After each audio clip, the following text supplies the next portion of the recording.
century, German authors generally have a more difficult time on the international market than the likes of Goethe, Hesse, Kafka or Mann. So what are foreign publishers looking for?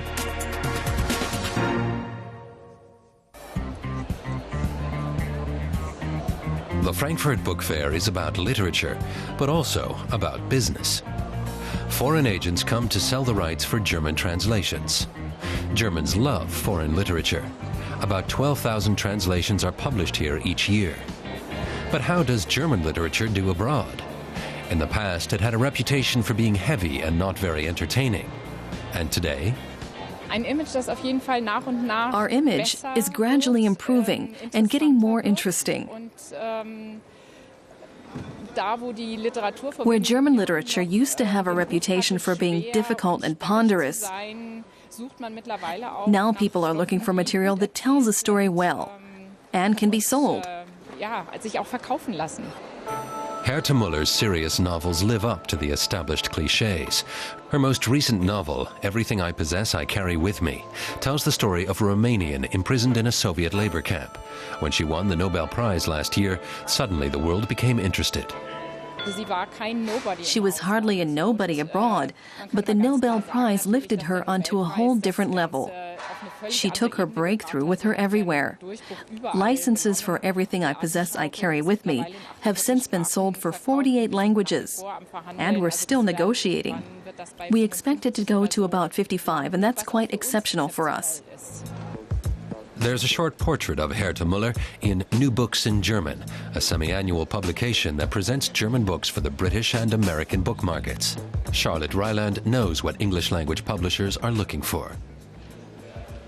The topics are anything historical, ideally 20th century history, so the Second World War, the Third Reich, the Holocaust, those issues are still very interesting. Also, the GDR is very interesting for our readership. The English-language edition of a young Berlin writer's scandalous novel is eagerly awaited.